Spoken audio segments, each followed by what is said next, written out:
Good evening, everybody, and welcome back to another episode of Redemption Thursdays with Rabbi Pinchas Winston from Telstone, Israel.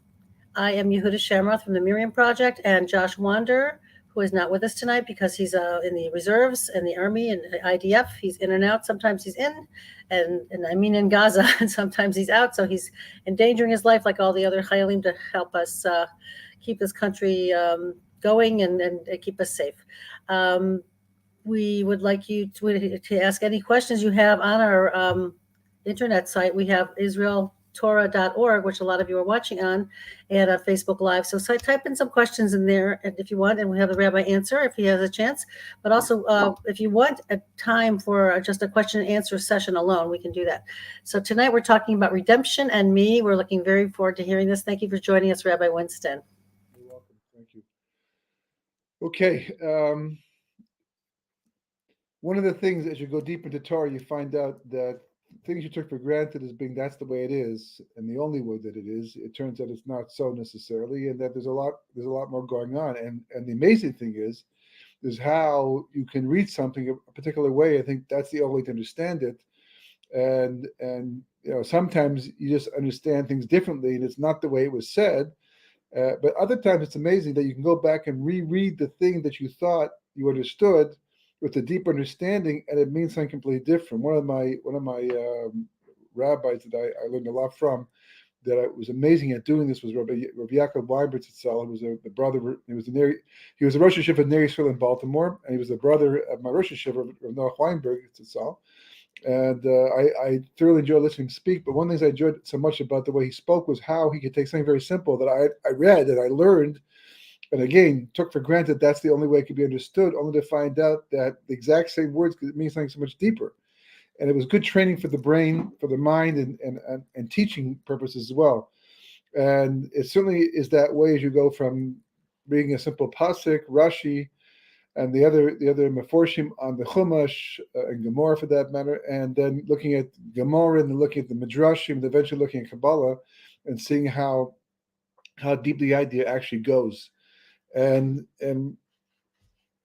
very often people they don't have the right perspective on life, even if they're even if they're Torah observant, that they're living by Torah, doing mitzvahs, they're doing the best they can, but they think they're doing all that has to be done, and they're using all the opportunity that's available to them, but it's not true. Now, it might be true because everyone's different. And you see that some people strive for greatness and they achieve it. Some people strive for greatness and don't achieve it. Some people, they don't even strive at all for greatness. It's not important to them, and they're content with that. So we know already from Shar HaGilgulim, which is the Rizal's work on reincarnation, that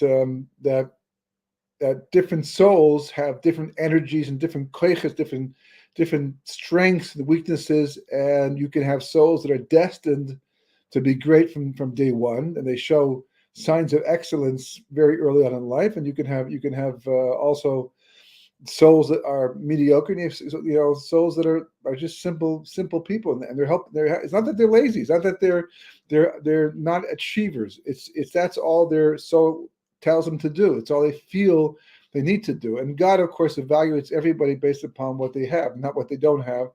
If whatever, you're doing the best you can with what you have. But unfortunately, so many people have a lot more to give, a lot more to accomplish than they actually do. And one of the things that we hear that on Yom Adin, on even the truth is, they say even one day before you die, the day of your death itself, that they show you, I guess, in your mind or whatever, what you were supposed to have been, what you could have been, based upon your koiches, and then you, of course, know what you were. And the difference itself, of course, is going to be very painful because it hurts. Someone says, it's too bad you weren't home today. Why? Because they were trying to reach you, and had you answered the phone, you would have won $35,000. How do you know? I was listening on the radio. They radio this talk show, and they mentioned your name and your phone number. They called you, and I heard it ring, and you didn't answer. So they went to the next person who got $35,000, and you're like, what? It's like I could have used that money. So just because I didn't answer because I wasn't home, what a wasted opportunity. And that's pretty much sums up life for billions of people. So we need to know what we're expected to do, what we're capable of doing. That's kind of between you and God, and you and yourself. But just to have a perspective on what is the opportunity itself. And even though this is redemption to me because it's called that, because where do I fit in? Do I just sit back and wait for it to happen? Do I not think about it at all? Do I get it? Do I take a responsibility and try to make things happen in a specific way? What's my role? You see, the history is made of what we call the machers, right? Usually a macher means someone who's very wealthy, gives a lot of money because they can make things happen because they have money, right? But a macher is someone who makes things happen. Just make anybody who you don't have to, it doesn't have to be money only. It can be just that a person is running around doing all kinds of chesed, accomplishing great things because that's what they're driven to do. So we're going to go through some sources here, and they're well-known sources, nothing really outside the box here. Some may be a little Kabbalistic, but most of them are things that we've already read, we've already learned, and we've already seen, but we didn't think about them. We didn't understand them the way they're meant to be understood in the larger picture, the bigger picture. And had we done that, we would see that there are some questions to be asked and answers to be found. So the first one I'm going to just mention right now is when Yosef is in prison. He's in prison for He's in prison for altogether 12 years. Right? He was accused by Eshes Potiphar, and even though Potiphar, her husband, didn't believe her, the Medrash says, nonetheless he had to follow through and make it look like she was right, he was wrong. So he went to jail for 10 years, and at the end of the 10 years, he was excelling in Potiphar's house, and now he's excelling in the jail too. And then the Sar Mashke and the Sar HaOfe, the ministers, the ones responsible for holding, pouring the wine for Pharaoh and holding his cup for him, and the baker, they were thrown in jail for whatever transgressions that they did. Apparently there was a fly found in the wine cup, and the baker by accident had some stones in the flour or whatever, and they ended up in jail. But it was all divine providence. It was all done. They're part of wondering, how is it possible for the fly to get in there?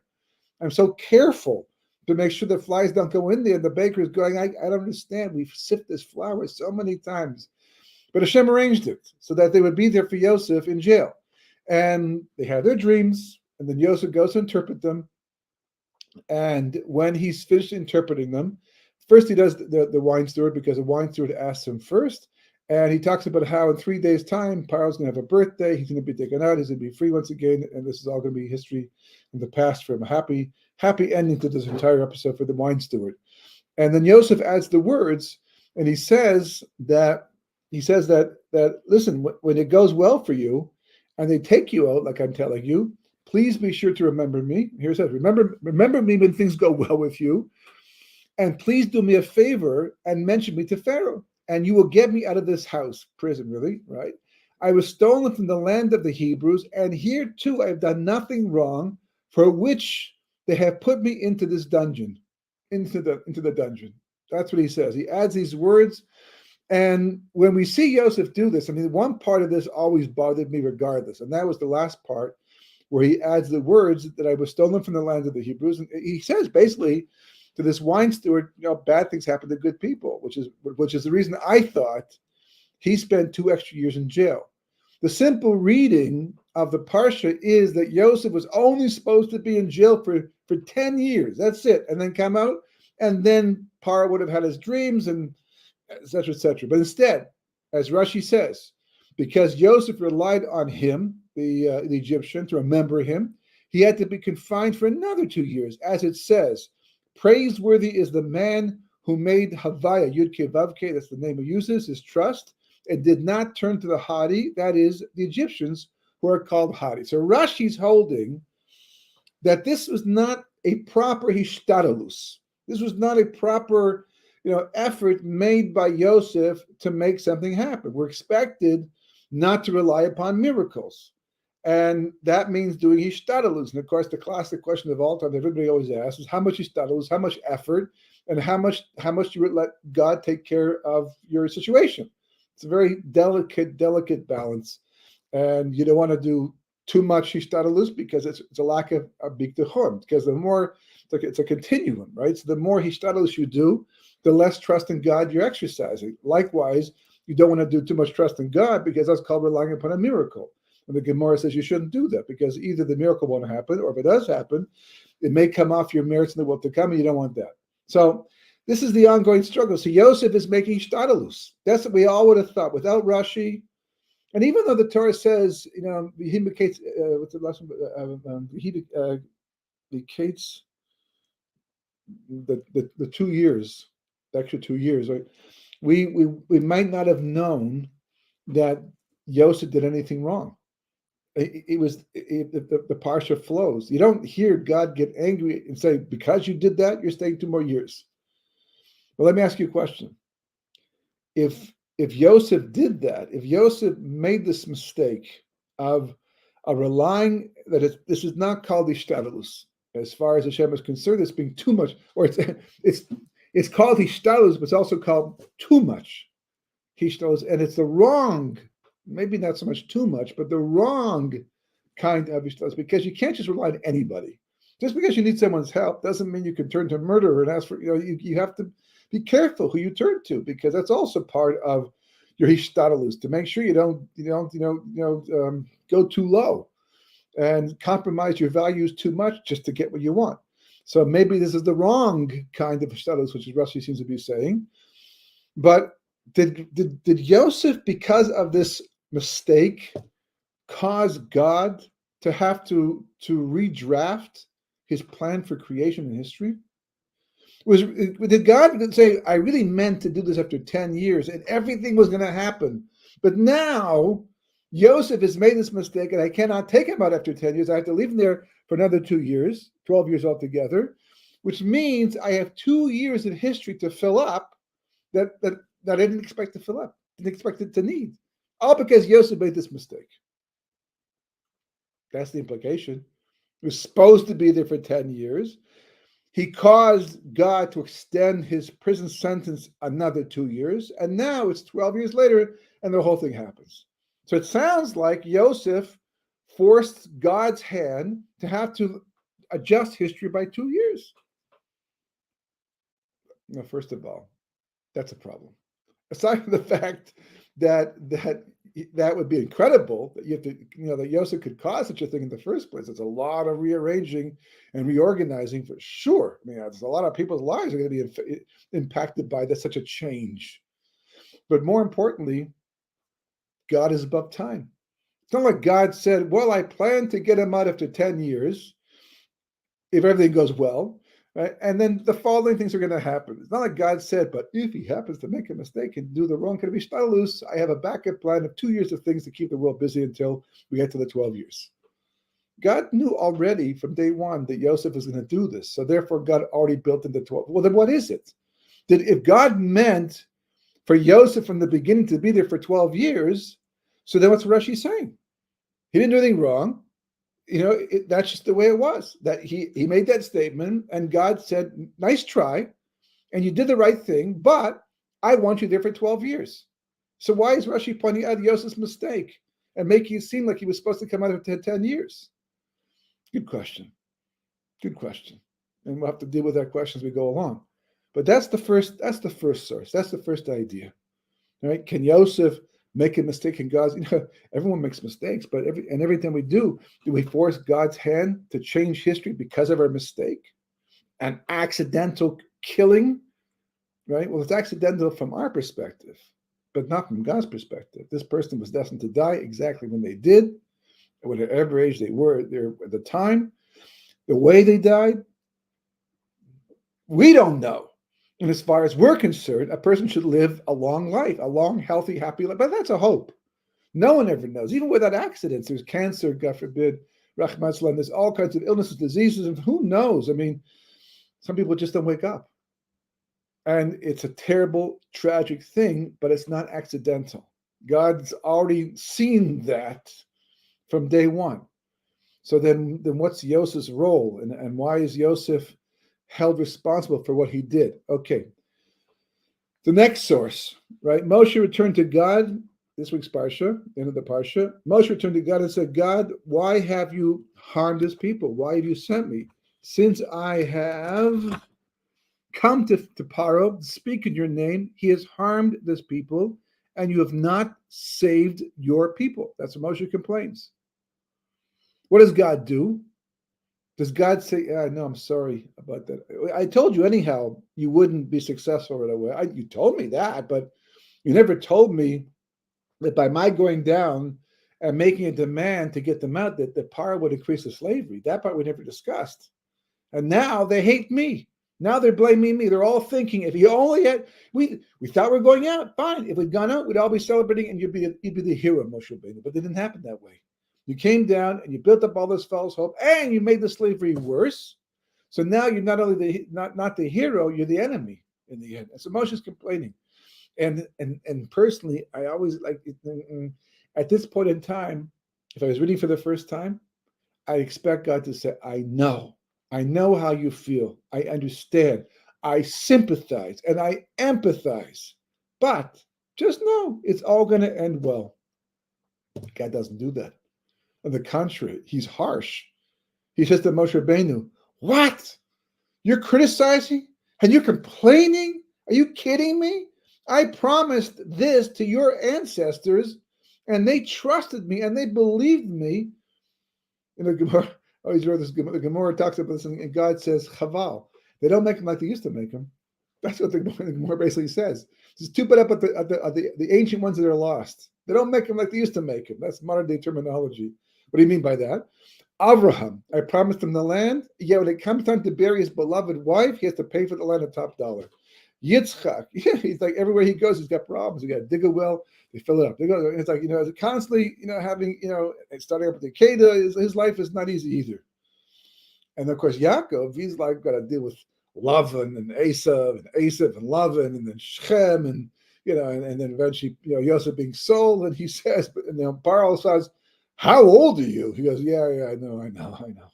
I look worn. Believe me, I haven't even lived as long as my ancestors, and I've lived 2 lives in the meantime. So that's why I look so old. Yeah, and yet they didn't question God. They didn't say to God, what's going on? Eo questioned God. What are you doing? What are you doing? And so God comes back and says, well, we'll get to that later on, but they don't, and you are witnessing, Moshe Rabbeinu, you are witnessing the redemption in full stride, the actualization of those promises I made to your ancestors, and you're complaining? Yes. How could you compare? So he had to pay top dollar to bury his wife. Big deal. So he didn't question you. Big deal. Yitzchak, right? His life, okay, but fine, but still, he looked, had a good life still. Good wife, good kid, one of them.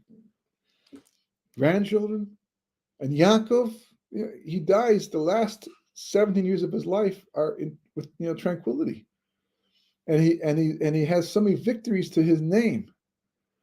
I'm not coming to you, God, on my behalf. This is not about me. This is about the Jewish people. They're suffering, and en masse. This is much worse. So clearly, I have a right to complain. And God says, no, you don't. This is exactly what we spoke about. I'm taking them out, and this is part of that process. So what am I doing here? Why'd you send me? What's the point? So, we'll have to see. Same idea. So the Gemara says, an interesting thing, the Gemara is not talking about this per se, but the Gemara says a very important concept, and idea that people should know. It talks about 2 people. One of them was really meant to be the Rosh Hashiva, but he wasn't chosen. Of one of the academies in Bavel, a different rabbi was chosen. He was a Rosh Hashiva for 22 years. At the end of 22 years, the other one became Rosh Hashiva. He waited, and the Gemara, he could have fought. He could have argued. They could have, those who supported him could have said, no, he's more worthy, because they discussed this, which one to choose. It's not like just a automatic reality. They don't. He just the Rabbi Yosef, says. They've chosen him. He's the one. And for 22 years, he wouldn't even accept any kind of chesed that might have been given to him because of his potential title, because of the greatness that he had. He treated himself like he was just any other rabbi at the time until he became Rosh Hashiva. Then it was a different story. And so the Gemara says, from this we learn a very important concept, that if a person pushes off the moment, they push the moment will push them off. And if a person allows himself to be pushed off by the moment, then the moment will be pushed off for them. Meaning, that if you try to make things happen before their time, now how do you know what's their time? Okay, 1 second, right? But if you try to make things happen before their time, then you'll end up being run over, steamrolled by whatever the event's going to be. It's not going to go well for you. Maybe in the beginning it might look like you're successful, but in the end somehow it's going to blow up in your face. But if you realize that no matter how much you want a certain result, but you realize this is not the time to say, to do whatever, and you allow yourself to be pushed off, somehow this will come back in your favor in the future. And you'll get what you needed, what you wanted, maybe even better. And you see this in life a lot of times. The people who don't have that sense of constraint, they allow themselves to say the thing that they need to say right now, but they kind of like, no, it's not the right time, and it blows up. It blows up. It makes the situation worse, not better. So you got it off your chest. Great. Now you have more on your chest to deal with. But the people who are smart enough to keep their peace, to bite their tongue, or not make that extra effort, not make that extra phone call they shouldn't make, not nudge somebody or try to make it a result that wasn't meant to be, then somehow later on they're not only vindicated, but they're celebrated because the moment it gets pushed off for them. That's very important advice that Rabbi Avin Halevi gives to all of us based upon this Gemara. And the question is it just like simple advice, or is this telling us something about history, about the world, how it works? So moving on to the next source, right? Because we'll have to tie this all together, B'ezras Hashem, hopefully by 15, right? This is what the pasuk in Tehillim says the following thing: go and see the works of God, God's done, awesome indeed towards mankind. And the actual word is alila. And we've spoken about alilas countless times in the past, but just to refresh your memory, that, for example, alila's dam is a blood libel. Dam is blood. Alila is like the libel. It's like a pretext. That's what the word basically means. There's a pretext that it's, conspiracies are made of these type of ideas where they make it look like this thing happened in its own right, but really it was just an excuse. Anti-Semitism, as people are pointing out today, for example, the war in Gaza did not create anti-Semitism. It only brought out anti-Semitism that was already there, that people wanted to be able to express, but they just necessarily yet completely politically correct.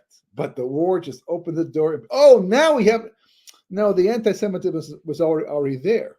This just gave them an excuse, a pretext to be able to say, no, we're not anti-Semites, we're just anti-Israel. Well, take a look at the facts, you'll see it's not true.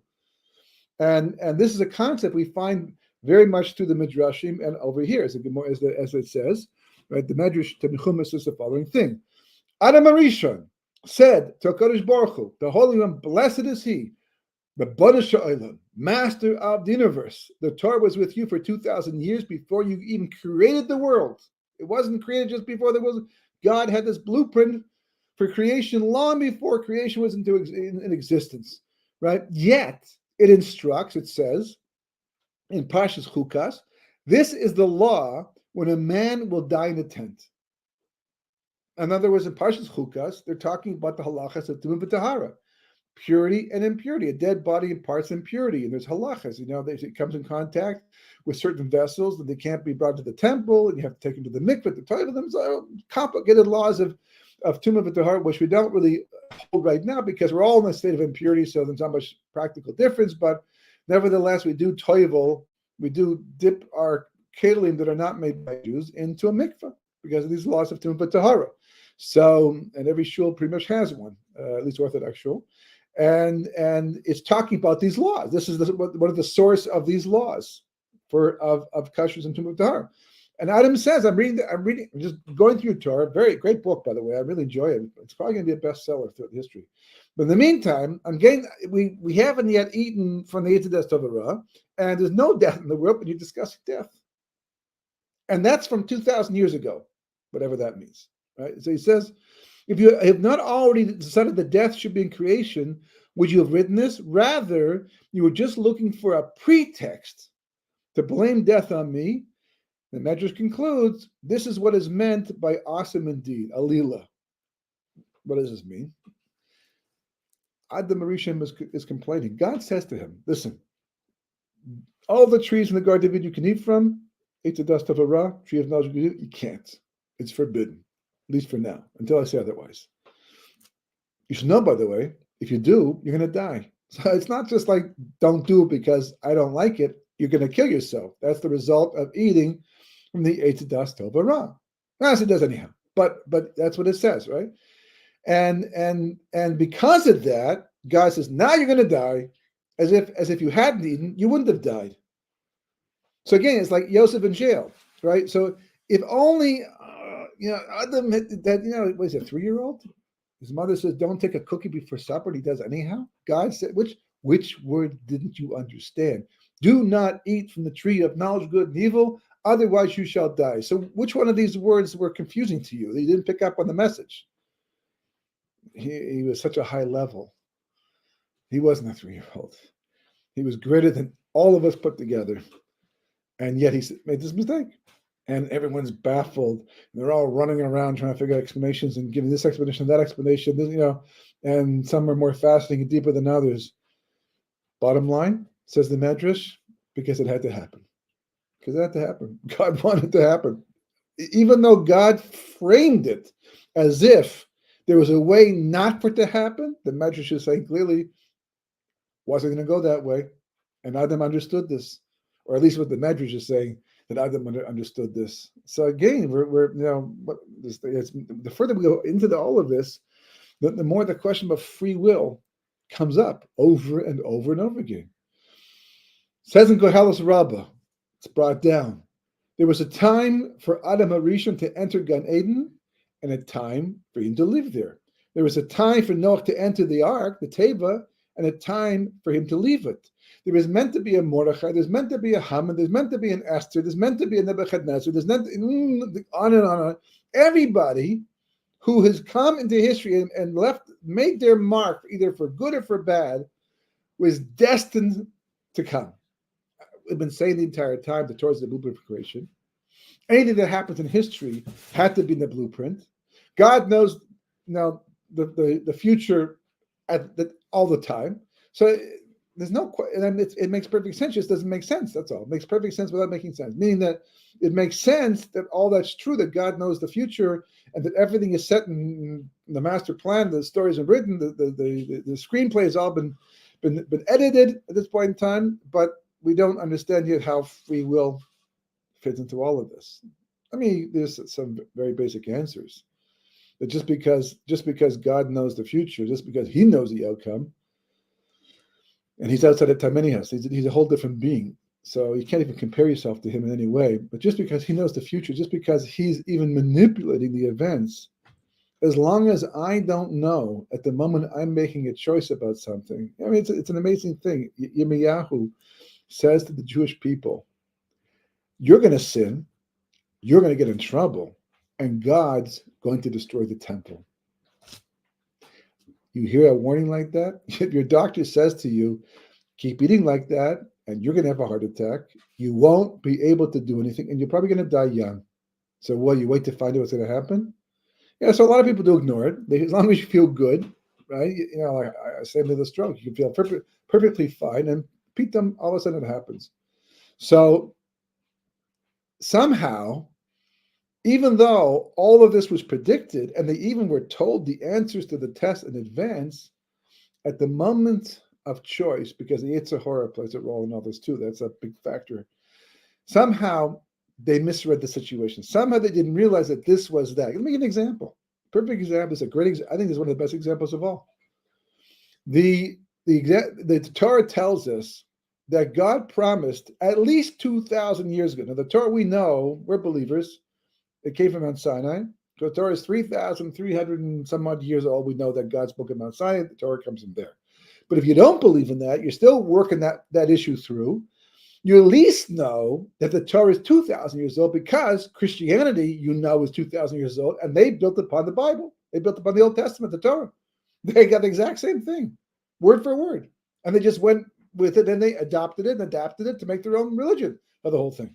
So at least Josephus is talking about it and writing about it and saying that we all believe back then that was from God Mount Sinai, but 2,000 years old. And the Torah is making a prophecy, a remarkable prophecy. You're going to go to the four corners of the world. Okay, so that part to work out because yours not square, but it's figurative, of course, right? Although I was told recently there's still some people arguing that the world is flat.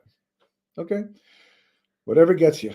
But this is what the Torah is telling you. You're going to go to the four corners of the earth, and we haven't even left Europe yet, by the way, and we haven't left Israel for that matter. The Romans were still in Eretz Israel, but I will gather you in from those four corners at the end of days. That is the most absurdly remarkable prophecy to make, because how could you possibly know that's going to happen, and how could you even promise it if you don't know for sure it's going to become true?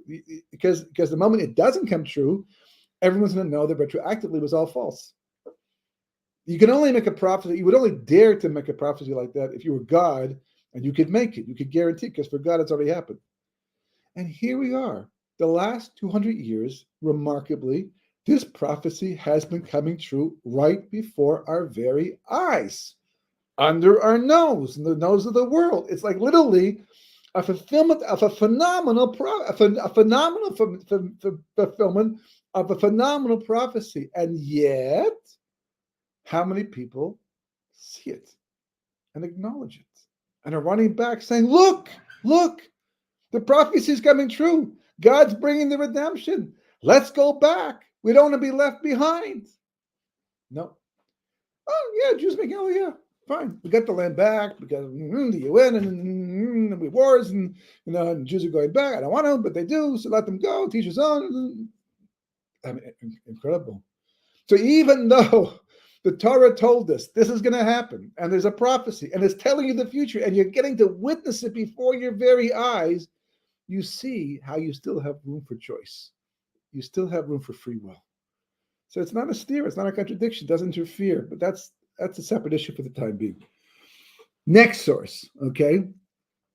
The Gemara says that we learn from Yosef, because Yosef, he went down to Egypt, even though we know, because we're seeing the shorter version of the story happens very, boom, boom, boom, boom, right? He's born, he tells the stories about his dreams, they sell him, goes to Egypt, goes to jail, gets up, he gets viceroy, they come down to Egypt looking for food.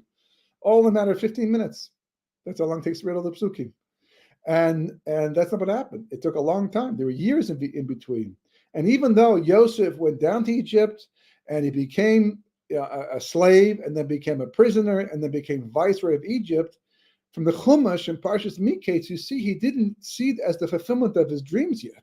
He wasn't saying, oh, this is my dream coming true. I can't wait to see when my brothers come down and bow down before me and fulfill that part of the dream too. He didn't see that. He just figured this was his life. He got out, miraculously, remarkably, and became, second in command over Egypt and all, absolutely. But he didn't see it as his dreams coming true until his brothers came down looking for food and bowed down to him. And the Torah says he remembered his dreams. He had forgotten about them, but he remembered them. And the Gemara says, because 22 years is a long time, and the Gemara learns from this that a person should wait at least 22 years before you say, that dream didn't come true. It's a waste of time. Wasn't real. The Gemara says, no, don't do that. For 22 years, you can't do that. Because Yosef waited for 22 years, and his dreams come true. So not everyone should wait for 22 years for their dreams to come true. That's quite a tall order. Most people don't. You have a dream, you expect it to come true sometime in the next 15 minutes, 15 days, whatever. But how many dreams do you remember from a year ago? Even the great dreams, the best dreams, the dreams, I found $1 million, I won the lottery. How many dreams? First of all, the way dreams work, the way the brain works, is that the dreams happen in the part of the brain that does not allow for short-term memory, that you can remember it, when you wake up. It just literally passes through. So unless you wake up in the middle of a dream, which it becomes part of your consciousness, on the spot, then you're not going to remember most of your dreams. So even if you do remember a dream when you first wake up in the morning, I can't remember dreams from a week ago. I can't even remember dreams from 2 days ago. They just like air, vanish like that. And so I'm supposed to wait for 22 years until those dreams were prophecy. Okay, so prophecy is prophecy. I understand, but the Gemara is talking the time of Tanaim. This is after prophecy. They're still doing miracles, but nonetheless, So late in history, it's closer to us than to them. And yet the Gemara is telling us 22 years. That's a long time to wait for a dream to come true. And more than likely, if any of my dreams have come true after 22 years, I forgot I had them and I didn't realize this is the dream coming true. So again, what does the Gemara mean by this? Anyhow, so after Moshe complains to God, God says to Moshe, now you will see what I will do to Pharaoh, for with a mighty hand he will send them out, and with a mighty hand he will drive them out of his land. And from this, it's like God saying, this is all part of that. It's the exact opposite, but it's all part of it. Like what you're seeing happen to your people that you're complaining about, where they're like the ones being beaten and made to suffer, this is all going to flip over onto Paro, and they're going to be the ones with Yad Rama on top, and he'll be the one on the bottom. And that's the way, for that to happen, this has to happen. It's all part of the master plan. And of course, we say every morning in davening, right? Many are the thoughts of man, but it's the plan of God that will prevail. Again, what do these things mean?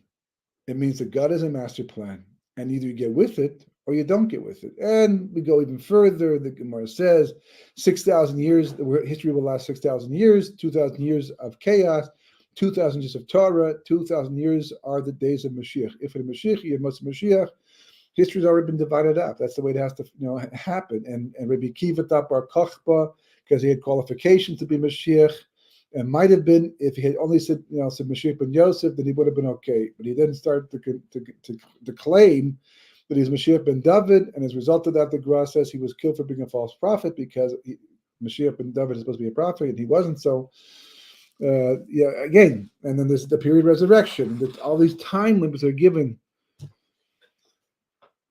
The bottom line to all of these sources, and there's still so many more to go through. The bottom line is we see that God has this master plan for history and everything that's going on, right down to this war, the most current war with Hamas, and the kidnapped Israelis were the ones who were freed, the ones who were not freed. Every last detail. None of this is accidental. The Holocaust wasn't accidental. There's no such thing as accident by God. It's hard to believe. It's hard to fathom, and we have difficulty because we live in such closed realities. Like we didn't see the Holocaust coming. Otherwise, we would have run. Anti-Semitism has been around for thousands of years. It gets worse, better. People thought that somehow they could weather it. 100,000 Jews, 100,000 German Jews had the chance to leave Germany between 1933 and 1939 and chose to remain because they thought they could weather the storm. If they knew that the Holocaust was coming, they would have gone, like the other 60,000 that left during that time period instead. It's hard to get used to this idea because we like to believe that, that everything's kind of spontaneous, just like evolving. And somehow God knows the future, but there's still room for history to evolve. And if there isn't, if the events that are going to happen, then what difference does it make? If someone is going to die anyhow, they're sick, the doctors have said there's no hope for this person. So why should I daven for a miracle? Why should they ask God to change the situation? So many times they do that. They die anyhow. And what about the war? Why daven? Why say Tehillim? Why help the people? Why do all the tzedakah? Why any of it? What difference do we make to the situation? Kol b'di shemayim, chutz me'ir shemayim. Everything's in the hands of heaven except the fear of God. So then I can't affect the results. I get despondent and disappointed. Mistake. It's a Yetzer Hara. There is a concept, a very important concept. The Gemara brings down, and it brings it down kind of like incidentally, kind of like by the way, but it's not by the way. It's probably one of the most important ideas anyone can live by, but specifically a Jew can live by. The Gemara says, it brings down really three examples, 3 or 4 examples, 2 for good and 2 for bad. The Gemara says that really, the halacha, well, first of all, Pinchas. What Pinchas did by killing Cosby and Zimri, Moshe knew the halacha. Moshe would have done it. He knew the halacha about being an avenger of God, and he would have done it, but God made him forget the halacha. Why? To leave the door open for Pinchas. Why? Why Pinchas? Why not Moshe? But not slachad. Come and they ask a question about inheritance. What about in the case where a man dies and has no sons? What about the daughters and the land that they're supposed to get as part of their Yerusha? What do? The Gemara says Moshe knew the halacha. He's made to forget it, so the halacha could be taught through them. And they're mentioned, to be mentioned. 5 daughters of Tzlachad mentioned in the Chumash 3, 4, 5 times. Such an honor. It's incredible. On the other hand, there's Korach, right? There's other people who are mentioned for bad. Bad things happen.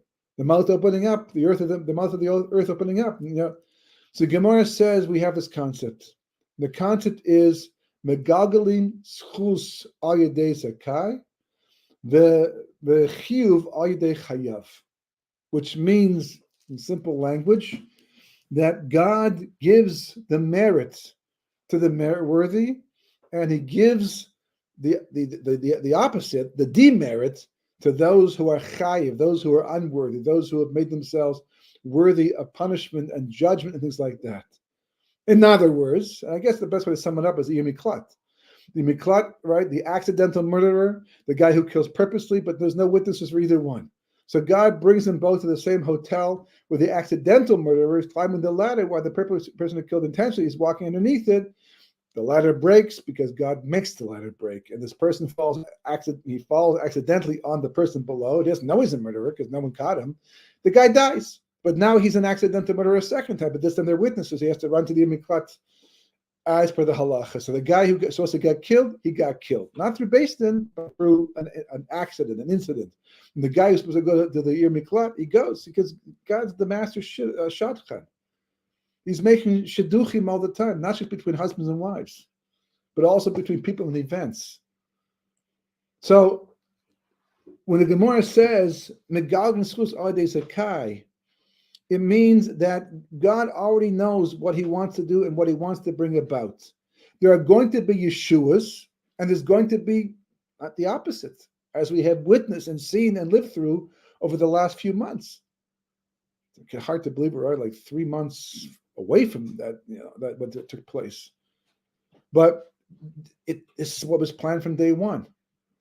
There are going to be Yeshuas, there are going to be redemptions, there are going to be salvations, there are going to be people whom the doctors are going to say they're going to die because medicine cannot cure them. And the way this thing usually goes is death. But God says, I'm going to do an 11th hour salvation for this person because they're not meant to die at that time. But everybody thinks they are.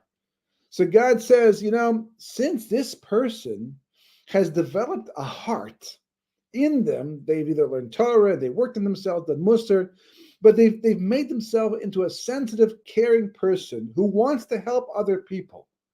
It's so important to them. Now, every time they do this, whether they succeed or they fail, they go to say to him, and the person dies anyhow. It doesn't affect your schar in the world to come, and that's really the bottom line of the whole cheshbon. Getting schar in the world to come. That's the end of the story. So everything you do good anyhow, whether you're successful, the results or not, you're going to get the schar automatically. But it's better than that. It's even better than that. God, that alone is generous. Super generous. We don't appreciate that now because we have the Geula. We expect so much more from life. If we understood what we're actually getting, then we'd be so much more grateful for what God is giving to us. But He goes even one step further. This is beautiful. This is what the Gemara is trying to allude to. God says, He said, if you're going to make yourself into somebody who wants to help, who wants to have a positive impact on people in life, who wants to be a partner with me in the fulfillment of creation, that's who you're making yourself. That's what concerns you. That's your mabat, your perspective. That's your attitude. That's who you are. I got something for you. This person over here, who's meant to look like they're going to die, but is going to be saved at the last second, I will make you a governor for them, so that when they're saved, not only will it look as if your tefillah has made a difference, I will treat them as if they did. Where do we see this? Because Because first of all, the Jewish people finished building the Mishkan, and they bring all the parts to Moshe Rabbeinu. And they said to Moshe Rabbeinu, we can't build it. Why not? Okay, Kabbalah, whatever. No, we can't build it. So Moshe says to God, they brought the whole thing to me. So God says, yeah, I know. He says, you put it together, erect it, make it, put the Mishkan together. And 600,000 people couldn't do it. How can I do it? God says, of course you can't do it. But that's not the issue. You allowed everybody else to build everything else. I want this Mishkan to be built by you. I'm going to build it. You just put your hands in the proper place, and make it look like you're doing the work. And I will even give you credit, because I don't need the credit. I don't need everyone to know that I did it. I just need them to acknowledge that in their mind and be real with that. I'll be humble about it. But I will even give you the credit as if you, in fact, saved that person's life and built the Mishkan.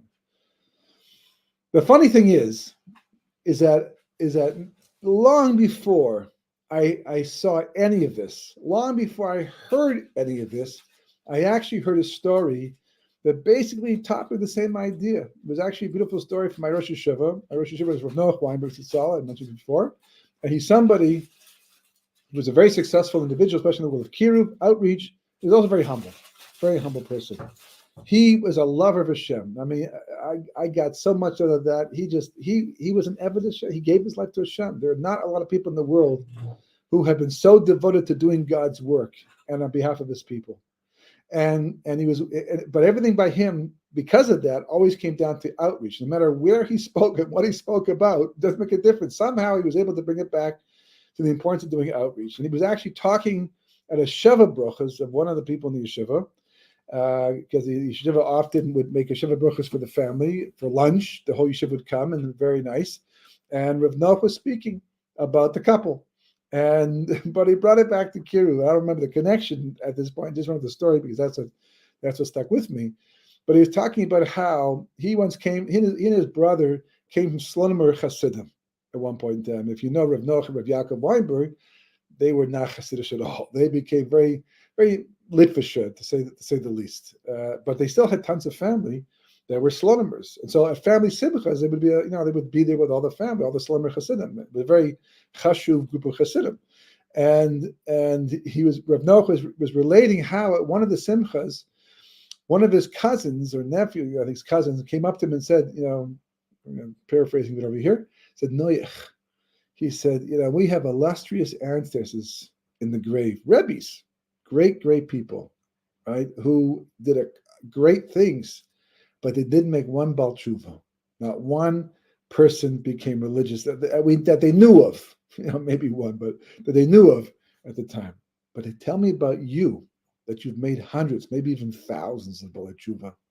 He says, what was the schus? What was the merit? And Rav Noach, in his classic humble style, he said, imagine the following thing. A man gets off the boat in New York, right? He's from Europe, a small town. It's back in the 50s before he understood all this technology. Today it's very hard not to know the technology, but in those days it was very easy not to know it. He comes off the boat, he's in New York, and he can't believe what he's seeing, all the buildings going up and there. He looks down the street and he sees this big, huge load of bricks in the air. And there's a foreman with his hand underneath the bricks. And he thinks that foreman is carrying the bricks with one hand. Not even two hands, with one hand. And he's shocked. So he runs down the street to see how it's possible. By the time he gets there, the bricks have been put down on the ground. And he runs up to the foreman in his broken English. And he says, how are you able to do that? Do what? How are you able to carry all those bricks and with one hand yet? He says, what are you talking about? I saw you, one hand on the bricks, and then you put them down over here. I said, no, I didn't. I said, well, what happened? He said, see that big wire? It goes up and it's attached to that big metal arm over there, right? He said, that is what carried the bricks. That's called a crane. And it carried the bricks. I just put my hand underneath it, and it looked like I was carrying the bricks, but I was just nothing at all. I didn't make a difference at all to the situation. So he answered his cousin by saying, he said, when our ancestors lived, Hashem was not yet making Bali Tshuva. It wasn't the time in history. You think that Hashem always wants Bali Tshuva, always wants to, yet we don't know his plan. We don't know his plan. Menashe is born from Chizkiah, who's almost Mashiach. And Menashe turns the country to Avodah Zarah for 22 years. And Hashem did that. Hashem made it happen. Why? Why would Hashem make something so despicable as Avodah Zarah happen through a Jew who maybe wouldn't have done it if he wasn't being compelled? But we don't know.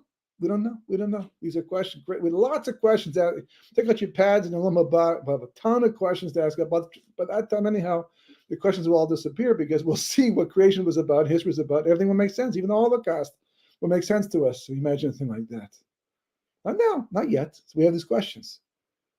He said, but in our generation, Hashem has decided, Higiyazman, it's the time to make Bali Tshuva. All I did was stick my hand underneath the load of bricks, so to speak, picked up the beams of the Mishkan. God did all the work, but he made it look like I was the one doing it, that I am the one doing it. And that's the way it looked. And he got the credit for doing it because that's what he's doing. But if you understand what got him to that point, if you read the story, now there's a book published on about his life and all that, and Rabbi Schuster too, that's all, people like tzaddikim who gave their lives over to Klal Yisrael. And you read, I mean, everybody wants to see what they were like when they were younger, what was pushing them, what their burning desire they had. Reb Noach didn't just simply one day say, okay, I think I'll go into outreach, and did it. A lot of people do that, and they just become teachers. They just become, they don't have a major dramatic effect on the Jewish people. But people like Reb Noach, that's all, who were like, no, it's either program or pogrom. That was his motto, program or pogrom. If we don't have a program to bring back Jews, got to bring a pogrom to bring back Jews. And we've seen that over and over again. That was his schus. So Kosh Baruch Hu was megalgaling that schus and put him and plugged him in to outreach. And all the other people who had the same type of drive were doing the same type of thing and the same whatever. And all through history, and the Pinchases and the Bnei Tzlachad, that's where our free will makes a difference. We have to make ourselves into somebody that we can turn to Kosh Baruch Hu and say, I've made myself into somebody who wants to save people's lives. I want to have an impact where I can save people who are meant to die. I don't want them just to die. I don't want them just to give up and just go like that. I just say, can't make a difference anyhow. I want to be a partner with you in redemption. I want to be one of your partners. I want to do things that are going to help you, so to speak, bring about the fulfillment of the prophecies you've made in the Torah. I want to be that. That's I'm making myself in that kind of a person. So God's okay. First of all, you get schar for doing that anyhow. And that's in the world to come. That's where all this history is going to be over. It's going to be gone, forgotten about. It's all over. It's just a means to an end. That part is eternal. But then God goes one step further and says, okay, good. I got a job for you. I know exactly where to put you. And he puts a person there and start an organization, Nefesh B'Nefesh. We start an organization, over here that saves people's lives, or remembering statistics to soldiers, or whatever it is that's furthering the cause of Geula was going to happen anyhow. It's all meant to happen. But Megalgalin Schus Idei Zakai, Kosh Baruch Hu will find the people. He knows where they are. He has their address, who have made themselves into the kind of people to have that kind of impact. He'll plug them in, and then he'll give you the credit for having done it, as if it wouldn't have happened without you. That's how you answer the questions.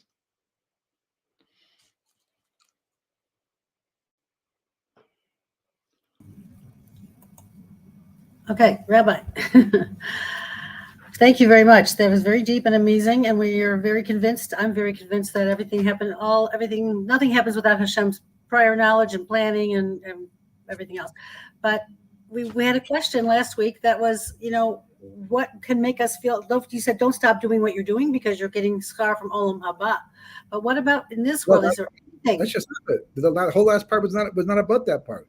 The whole last part was about that in a sense, it doesn't make a difference what the results are. It doesn't make a difference. It doesn't. It doesn't. But we want to feel like we're making a difference. We want to feel like we are furthering the cause of helping the soldiers or helping displaced people or bringing the Geula or what I'm hearing, and maybe I'm not hearing this correctly, is that great, I'll get a lot of credit later on in another world, but what about, am I doing anything to help what's going on now? So let me ask you a question. Did Moshe get credit for building the Mishkan? Yeah. He didn't build it. He put it together and took it apart. I mean, Hashem. No, he didn't. Hashem built it and took it apart. That's what it says. Hashem built it and took it apart. Did Moshe get credit did the Mishkan make a difference to the Jewish people? I'm not talking about credit. I'm talking about do we make a difference? Did the Mishkan make a difference to the Jewish people? Yes, he made a huge difference to the Jewish people. Yes. And so Moshe made a big difference to the Jewish people because he built the Mishkan? No, that wasn't the reason. He was their leader. But I'm saying in terms of the Mishkan. If the Mishkan made a big difference to the Jewish people, and Moshe built them, if someone says, this house that we're living in has saved our lives, and you built it, thank you so much. And the person says, well, I didn't really build, God built it for you, because God was, I know, but nonetheless, I saw you take your hands and put the bricks and pay the money and all that.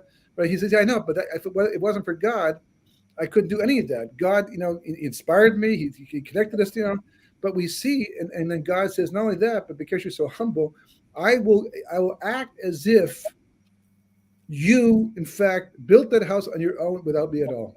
That's what God says. Mm-hmm. Okay, I got that. the only difference, the real question you're asking, if you realize it, the real question you're asking is if this is the way things run, so what practical differences does information make to my life? Because if we're saying at the end of the day that if I'm not gonna save somebody, and by the way, this is what Yosef says to his brothers in last week's parsha. I can't save somebody God wants to kill, and I can't kill somebody God wants to save. Okay. Can you save a person through Tehillim who's meant to die? Well, according to what you're saying, no. Let me cut what I'm saying. No, but this is the teaching out there. This is what people think. They think if I only said more to Hillel, that person might have lived. People think that. You know that. Let's just deal with the question, okay? What people think and know are two different things. They know all kinds of wrong things. Just ask the question. Can you say someone is meant to die at a certain date, a certain time? And it's nigzer from Shemaim. So what happened? God says, wow, I didn't count upon these people davening so hard. Now I got to go save the guy's life. Ugh, I got to rewrite history. His wife is going to be an almana. Now she's not going to be, which means she's no. I got to redo the whole thing because people died a little bit too much. They died a little bit too much. Is that what's going on?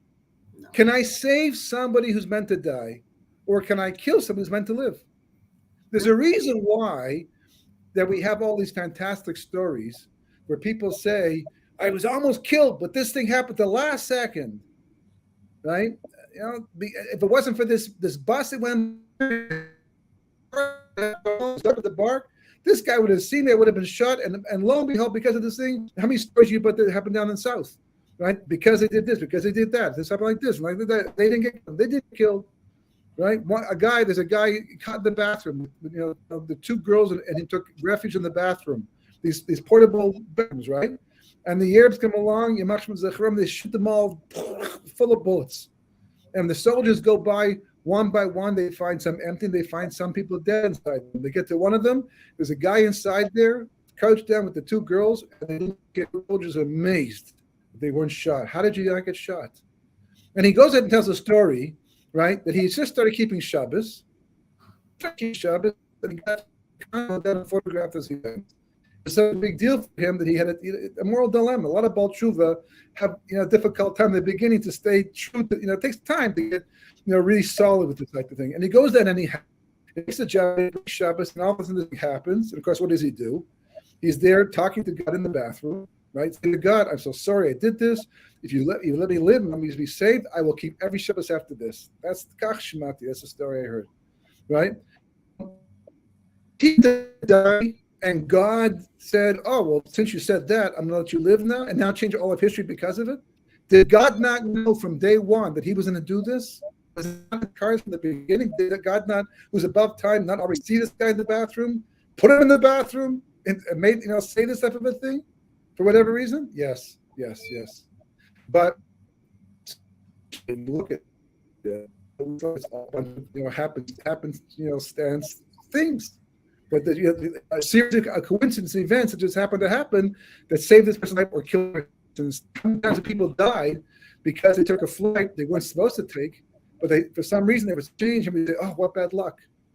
A guy almost endured the Twin Towers. He was supposed to get in the airplane, and fly with everybody else, and he saw these Arabs in the place in some seats, and they don't know each other, but he saw them talking to each other and arguing in the lobby. So he says to the stewardess, "There's something wrong here." This is before terrorism was doing something. They didn't take it seriously.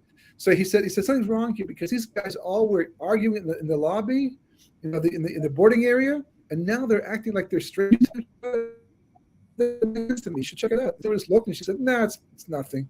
And she told him to take a seat. He said, "I'm getting off the plane." He got off the plane, and of course he survived, and everybody else died. So he was the only one who saw this, and he saw it, but didn't question. How many times in your life do you see something that says that's weird, and you say to yourself, "What if I had done?" And you wonder. But the bottom line is that if you're saved, it's because that's what has to happen. So then again, back to the original question. So then, what's really going on here? So God, and if you think about it, by the way, it's the only way it can be. Because we're just human beings, and the whole world exists inside of God. So everything, by definition, anyhow, is just Him and His thoughts and His reality. The real question is how do we exist, and are even in a position to make it look like we make a difference? All that matters. All that matters. So we become so result oriented because we live amongst Esav, right? Esav, the Greeks, all of them, you know what they said? You have to be a perfect human specimen. You have to get A+ on your exams. You have to graduate with honors. You have to become a top lawyer, a top doctor. Everything is all focused on the result, and to such an extent, by the way, that we'll do a whole article on some CEO because of what he's done in the business world, even though he's a lousy husband, father, and citizen. We don't care.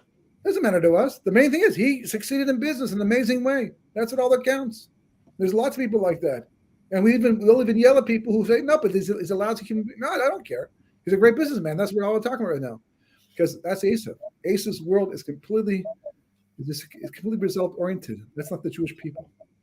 The Jewish people, the less you ask the question, why did Rabbi Akiva and the other martyrs simply use bitachon to escape their danger? They could have. Rabbi Akiva didn't have to die the way he died. He could have trusted in God as he was capable of doing, and God would have had him go to sleep and die in his sleep peacefully. Why didn't he use bitachon to save himself? He says because these people on their level prefer a different midah, the midah of mesiras nefesh, self-sacrifice. You know what it means? They turn to God and say, "God, I am yours. Do with me as you will." That's what the Mishnah in Pirkei Avos says. Make your will like His will, so His will be like your will. In other words, you know what the real point of free will is? To get to the point where you no longer care about anything but doing His will. That's all that counts. Saving, dying, saving the world, being a hero. All those are just the things you see on the outside. We see on the outside. What's really going on with Pinchas? What's really going on with Blas Lachad? What's going on with Moshe Benu and all these people? Is that they said, "God, I know somebody who every day they daven Shemona Esrei. I've spoken to people about these ideas, and we share ideas and like that. And you pick up things along the way from other people's advice and all that. There's one guy I know every time he davens. He davens from Shema Kolenu. Let me be your partner in redemption. Let me be your partner in the rectification of creation. I'm yours. Tell me what to do. That's my life. I'm married. I have children. Yeah, I have responsibilities, and I'll take care of those, right? But overall, what I want, I'm yours. Plug me in. That's the level we're all supposed to get to. The rest is all God's. It's all God's. It's all God's. So the only question that we have to know at the end of the day is not whether we save someone's life or we kill them, God forbid. That's not the question. That's not the answer we need to understand. The only thing we know is that I do what I'm capable of doing. to try to save this person's life, to try to be the hero to save the war, to try to learn the Gemara I was trying to learn, to try to, do the chesed. Did I do my best? And when God sees you trying so hard to do that, he'll plug into situations where it will actually result in the results you're looking for, even though they're going to happen anyhow. Doesn't make a difference. God says, from my perspective, it's like they wouldn't have. And therefore, you get credited. Okay, that clarifies things a lot for me. Thank you so much, Rabbi. And you should have a blessed it's a very big conversation, a difficult discussion. It's not the end of it. It's not the end of it. No, it's not the end of it. We need to speak more about this, and we really appreciate you taking your time explaining all this. So everybody, thank you, Rabbi Pinchas Winston. And don't forget to check his website. He's got two websites, www.sharanunproductions.org and his original, www.36.org, where you can read all his multiple books, over 50, maybe 60 books by now, on everything, current issues, traditional Jewish perspective. 105. What? Sorry, I have an old piece of paper here. I guess it's a month old, this paper. Read his Parsha Shavua. You can sign up for his Parsha in your mailbox. Reincarnation, End of Days, Geula Barachmin, and much, much, much more. Thank you so much, Rabbi, for joining us. And please, Hashem, give us a safe and happy Shabbos and keep our soldiers safe and our learners safe for our yeshiva and our soldiers safe on the field, and bring the hostages home. And whether we bring them or not ourselves, we have to keep trying anyway, because we know we have a part in this. We do have a part in this. It's very important what we do. Absolutely. Okay. Bye-bye. Thank you so much, Rabbi.